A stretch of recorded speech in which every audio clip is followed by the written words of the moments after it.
कांग्रेस का तो चरित्र रहा है कि 1 रुपया दो तो 85 रुपए दलालों के जेब में डाल दो। इसी ढर्रे पर समाजवादी पार्टी भी उनके साथ चल रही है। कांग्रेस को कोई पूछता ही नहीं है, न उत्तर प्रदेश में पूछता है, न देश में पूछता है। वो तो श्री रामलला का भव्य मंदिर बन गया, प्राण प्रतिष्ठा हो गई, ध्वजारोहण हो गया, अभी तक दर्शन करने नहीं गए। कांग्रेस पार्टी भ्रष्टाचार को जब भी खत्म करने का कोई प्रयास किया जाता है तो उसमें अड़चन डालने की कोशिश करती है, लेकिन मनरेगा रूपी भ्रष्टाचार के दानों का अंत हो चुका है और जी राम जी, विकसित भारत जी राम जी के रूप में नया अधिनियम बन चुका है।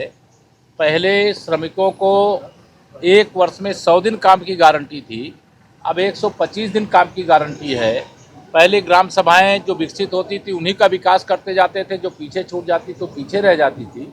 अब जो पीछे छूटी हैं उनकी भी श्रेणी बनाई जाएगी, जो आगे बढ़ गई उनकी भी श्रेणी बनाई जाएगी, अर्थात ABC कैटेगरी होगी।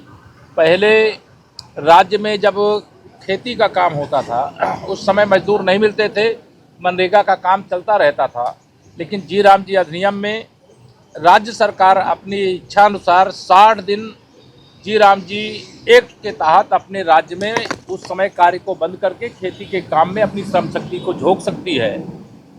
भ्रष्टाचार मुक्त भारत बनाने के लिए ये माननीय प्रधानमंत्री श्री नरेंद्र मोदी जी का एक ऐतिहासिक प्रयास है। मैं बधाई देता हूं उत्तर प्रदेश की 25 करोड़ जनता की ओर से कि उन्होंने बहुत अच्छा विकसित भारत जी राम जी अधिनियम लाने का काम किया है।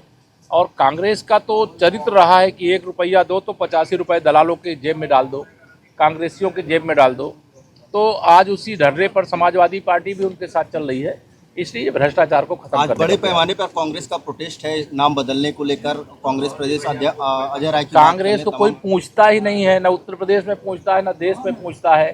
कांग्रेस ऐसे मुद्दे उठाती जिस मुद्दे को जनता स्वीकार नहीं करती, और कांग्रेस ये जी राम जी अधिनियम जो आया है इसको मुद्दा बना करके और रसातल में चली जाएगी। ये पूरी तरह से फर्जी है। वह परिवार को बढ़ाते हैं, वो गुंडों को बढ़ाते हैं, अपराधियों को बढ़ाते हैं, माफियाओं को बढ़ाते हैं। जब 2012 से 2017 तक वह मुख्यमंत्री थे यूपी के, तब उनको पिछड़ों की, दलितों की, गरीबों की कोई याद नहीं आई। सत्ता से बेदखल होते ही उनको सबका स्मरण आ गया। तो यह ढोंग चलने वाला नहीं है।